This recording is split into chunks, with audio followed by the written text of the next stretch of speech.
Olá, meus amados amigos cristãos, meus amigos católicos, evangélicos e espíritas, tudo bem?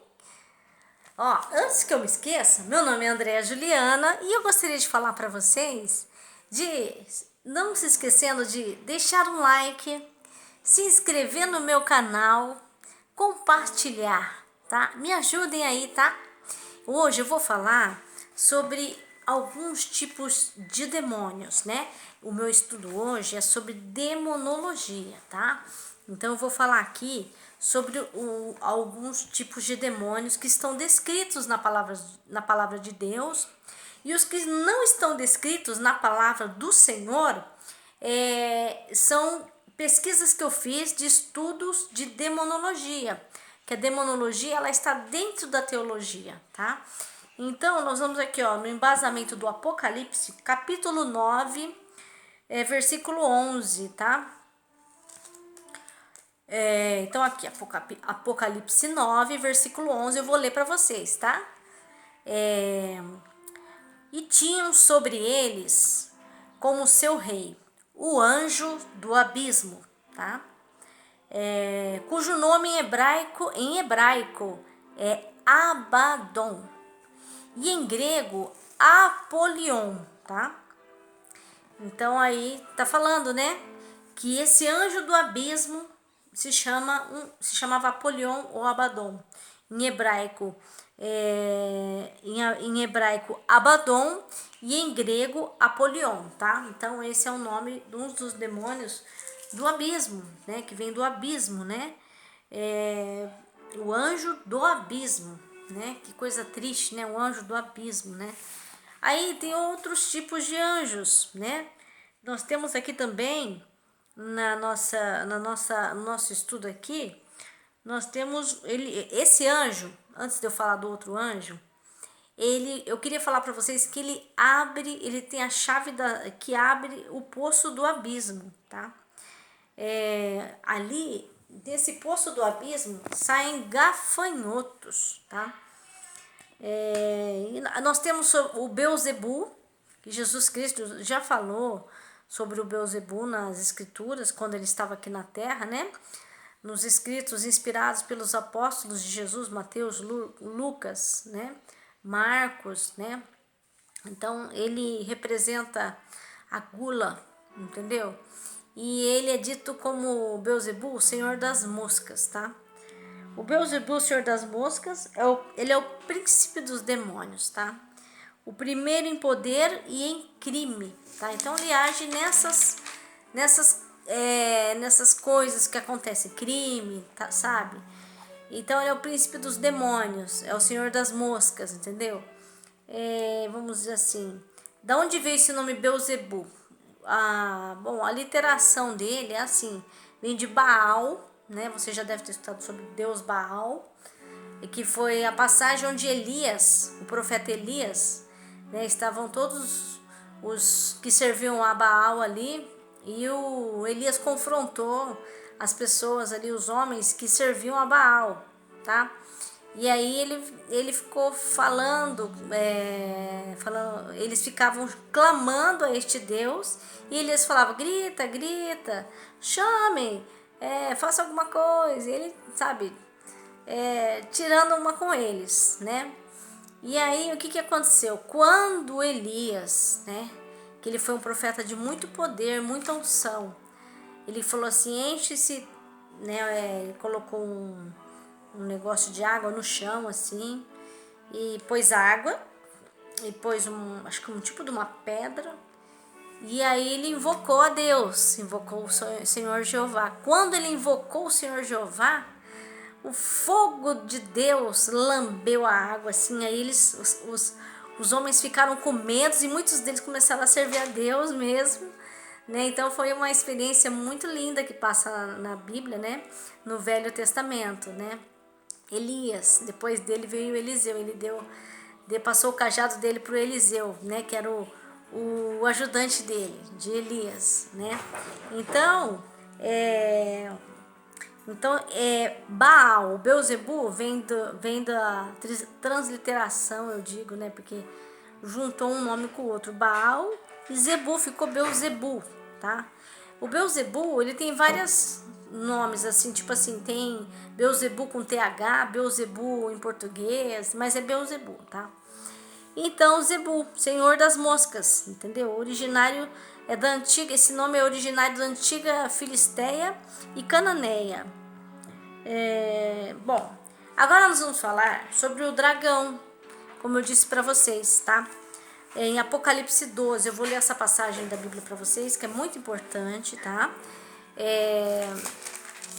Eu gosto de ver tudo assim, conforme a palavra de Deus, conforme os estudos pesquisados pelos estudiosos de demonologia, angiologia e qualquer outro, como é que fala? Qualquer outro estudo que nós façamos, né? 12. Eu vou ler Apocalipse 12, tá? Aqui diz assim: viu-se grande sinal no céu, a saber uma mulher vestida do sol, com a lua debaixo dos pés, tá?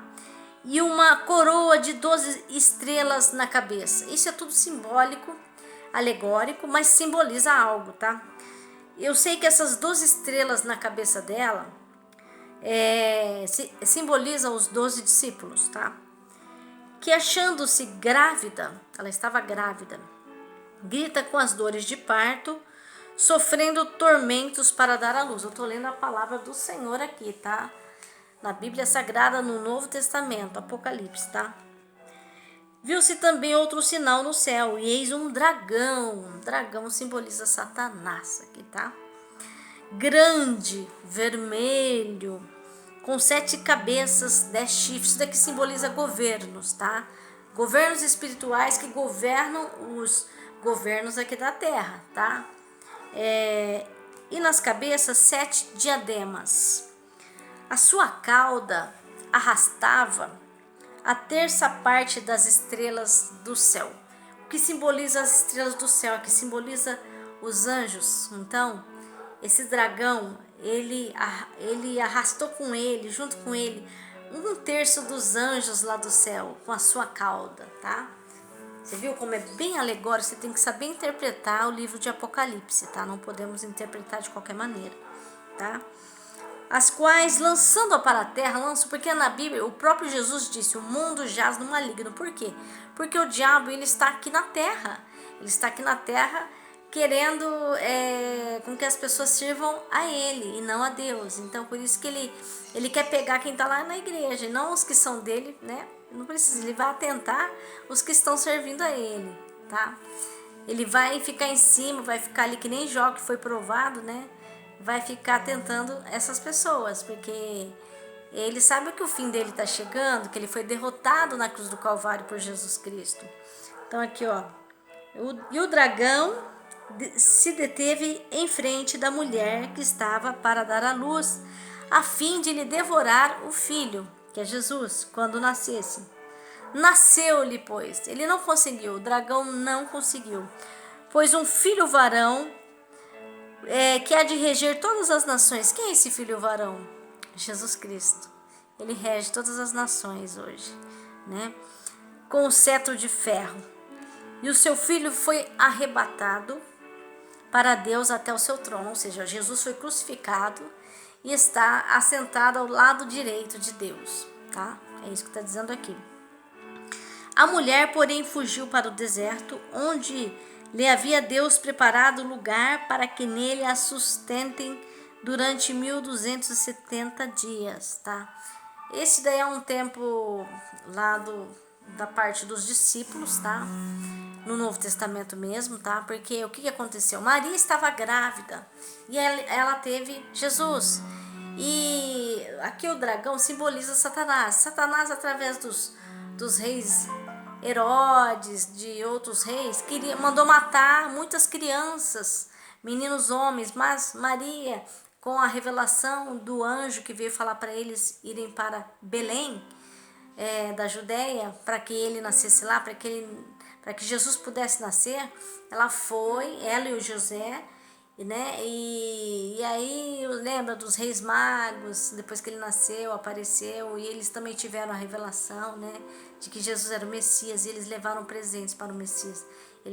O dragão não conseguiu, Satanás não conseguiu através dos reis pegar Jesus Cristo, né? Graças a Deus. E através de Jesus Cristo nós temos a salvação eterna, né?